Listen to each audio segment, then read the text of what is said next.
To introduce yourself a little bit, you are Robby Blanchard. People call you the biggest affiliate in the world. Yep. You're holding an MBA. You're a former gym owner.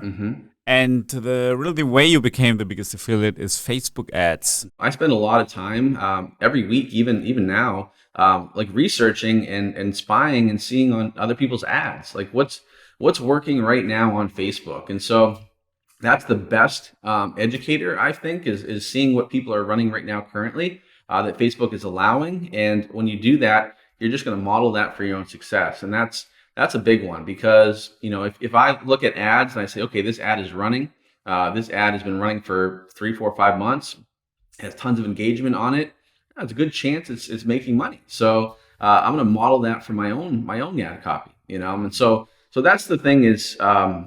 And the last thing I'll say about that too, Sven, is like you have to, your ad copy and how you write should be it should be in first person most of the time. It should be very conversational, and it should be very social, because it shouldn't be so direct response with your ad copy, because Facebook is not a direct response type of thing. It's a social platform, and so you have to be social with your ad copy by telling stories, and that makes a huge difference in your from compliance, but also in conversions and sales too.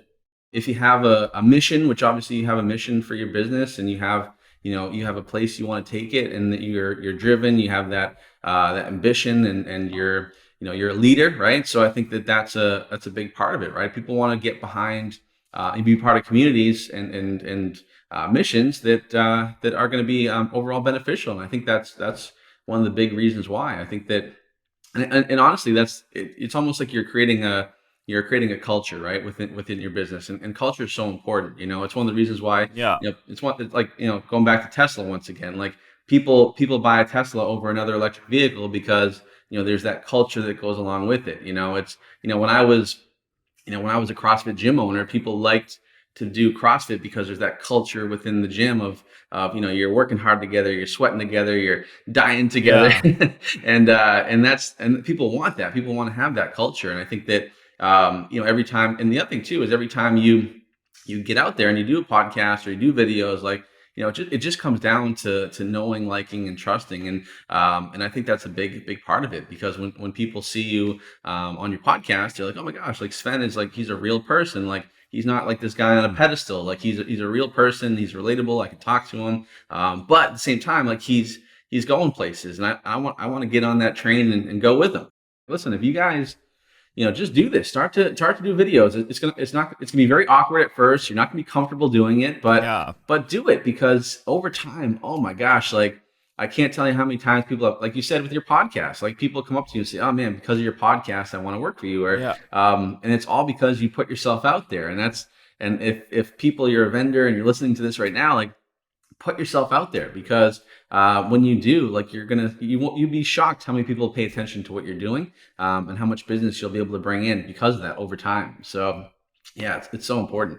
But then I quickly realized, I'm like, listen, if I don't get myself out there, if I don't, spread my message, if I don't share what I've learned, as an entrepreneur, as a affiliate, a top affiliate, like if I don't do that, it's selfish if I don't do that, because if I have something that inside of me that I can share to somebody that's going to help improve their lives, and I don't share it, that's terrible. I mean, you gotta get it out there. So I've kind of learned that, hey, at the end of the day, like, if people don't like my message, or people don't like my videos, like whatever, like at the end of the day, there's going to be more people that like it than don't like it. And for me, I just know, hey, if one video gets out there and someone hears it and it makes a difference in their lives, then that's all that matters to me. So I just kind of think about that every time I do a video, and it helps me, kind of calm down and be a little bit more natural and kind of do a better job with that. So.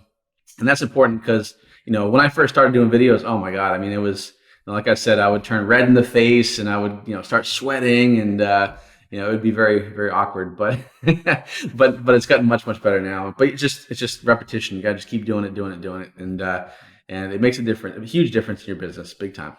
A lot of people still get caught up. They create a product, they finish it, they put it on the marketplace / on the market, and then they mess around with some ads maybe, but Yep. then don't touch it again. Especially they don't touch the marketing again. Whereas in my opinion, in reality, then the work is just starting. Yeah. Then you have to like figure it out and find an angle to be able to sell your product.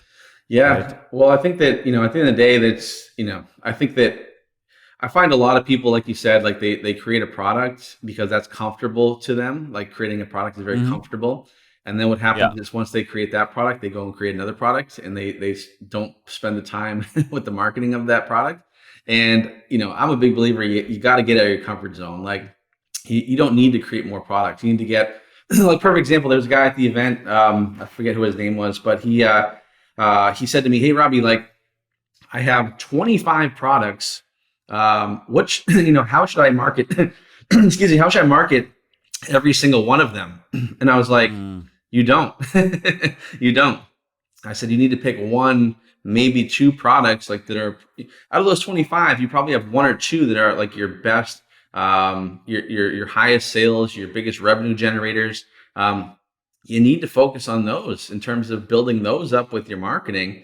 Then on the back end, sell those other products to those customers." I said, if you're trying to create 25 different front end products that you're going to be doing marketing for every single one of them, holy Yeah. guacamole, that's a lot of stuff. And so, I think you narrow it down, get your best ones that are making you the most sales, which are probably one or two anyways, scale those up, and then sell the other products on the back end to those customers. Yeah. But yeah, that was another thing that I noticed too at the event as well. Yeah. Yeah. Yeah, that's right. Somehow creating products, it's so comfortable because if you do marketing, which means that you put yourself out there, that you invest money on ads stuff, you spend money on ads, then Yep.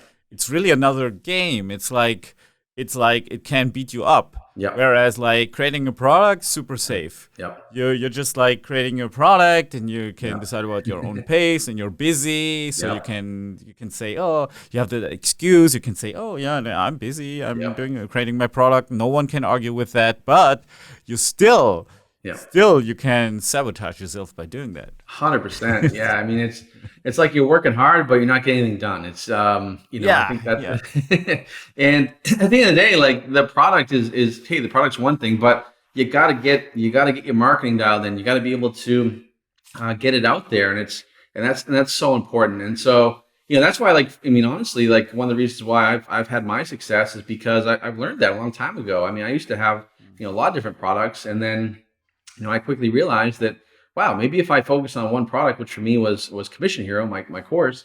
I've had Commission Hero for almost 3 years now. I mean, that's the only course and the only program I promote on paid advertising for my stuff. And other people I know in the space, I mean, they're probably on their fifth, sixth, seventh course already, that they've created. And I'm like, no, I'm still beating that Commission Hero drum, and I'm still optimizing it, still improving it. And I think that, you're going to get so much farther in your journey focusing on one thing at a time and working on the marketing to grow that one thing than you are doing, 25, 26 different things at the same time. Because, the other thing, people think that in order to make more money online, you have to do more things. When quite frankly, it's the opposite. You got to do less things to make more money online. So, yeah, for sure. I think, being an entrepreneur it is a sport. I think it is a sport. It's like, I think that in most sports like basketball or whatever, there's a season to it. Like you train for it, you practice, you practice the moves, the maneuvers, and there's that competitive edge where you always want to, get better and better and better and improve. And I think as entrepreneurs, it's the same mindset. I mean, it's just a different medium where it's like, instead of having, a ball in your hand, you now have a business in your hand. And I think that, being able to improve on that and say, how can I, get better? And then the competitive aspect, one thing for me is like, I've seen other people that when I first started, have businesses where they're doing, 7 figures, and I was only doing 6 figures. Well, man, like I hate that. Like I want to make 7 figures. So then I work Mm. like heck to do that. And then I see people making 8 figures. Like, well, I want to make 8 figures. So now I work to do that. And I think that, that competitive mindset is so important. Now, I think the one thing that's different about entrepreneurs is, is as opposed to sports is there is no off season. I mean, it's the only sport where it's Mm. 24/7, 365, and that's where one of the biggest differences that you have to kind of adjust to. Where in a sport event, like you have your regular season, your playoffs, and your championship. Where as an entrepreneur, you're going to have different kind of seasons like that, but it's all year long. So it is a grind for sure. And the other thing I'll say too is, for me, specifically CrossFit and working out was a huge driver for my success in business, because one thing I learned in CrossFit was, like, I would say, like, learn to embrace the suck. Like, embrace the suck. Yeah. Where literally you're doing a workout, you think you're going to die, you want to quit.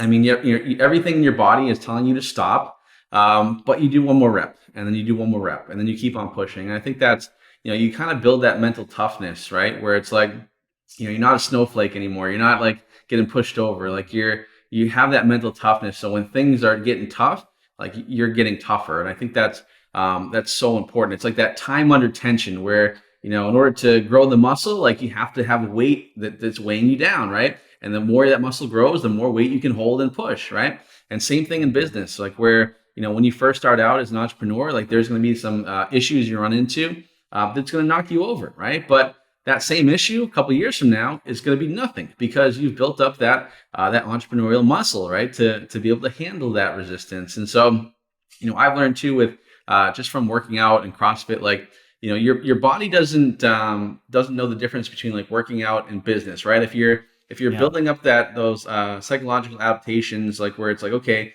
I can handle this stress, I can handle this thing that's coming at me, and keep on going. Like, it doesn't matter if it's working out, or it doesn't matter if it's a business situation. Like, your body just reacts to that, right? And so I think Yeah. that plays a huge role in it too, I think. And as you mentioned, is with sport, is the team aspect, right? Where it's where how to work with your teammates, and you realize that in order to win the game, it's not just going to be you doing Yeah. everything. Like, you need to have a team around you to succeed. And I think that that's why so many people that come from a sport background or an athletic background are able to succeed in business, because they don't treat it like business; they treat it like a sport. And they know that in a sport, there's teammates, there's rules, there's competitive advantages, there's winning seasons and losing seasons, and but they continue to play the sport. And I think that's really why I think entrepreneurs and athletes are very similar. The one thing I've kind of learned in business and in life, honestly, is one mindset shift I've had is to take, like, extreme ownership of your success. And so, Mm-hmm. there's people love to play the blame game. Oh, it's Facebook's fault. It was this. Yeah. It was that. I've learned very quickly that I'm a big believer. If I fail, it's 100% my fault. If I succeed, it's also 100% my fault too. And so, I've learned that, okay, what can I fix that I did wrong to improve this? If I can look in the mirror first, as opposed to pointing fingers, I can get Mm. way past any problem, any issue, and I can make it happen. So that was one thing. The other thing I would say that I've learned is that there's kind of winning seasons in your business, and there's losing seasons in your business. And I think that so many people think that in business it's always like up, up, up, up, up, and it's Yeah. not. You're going to have times where you have a downtrend. You're going to have times where things go wrong. You may have employees that leave or whatever, and you just have to realize that that's quote unquote a losing season, but doesn't mean you stop playing the game. You just got to keep pushing through it. And then the other thing I would say too, the one thing I've really learned over the past couple of years is just to be to remember and be grateful where I am right now Mm-hmm. currently, because I think that maybe you feel the same way too, Sven. Like, there's a lot of times where I'm so focused on the future, I'm so focused on, like, Yeah. where I'm not, and Yeah. I forget that, wow, like, if I actually stop and think about where I am right now, it's pretty cool, And so you need to sometimes just, like, stop and say, wow, like, I know I'm pushing here, but I'm gonna stop for a second and recognize, like, where I am right now is pretty awesome, and I'm very grateful for that. I'm grateful for everything I have.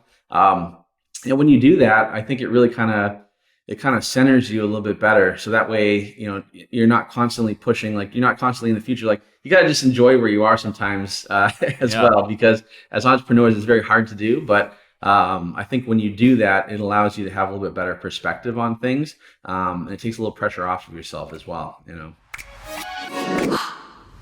If you enjoyed this episode, hit the subscribe button and never miss an episode of Svencast again.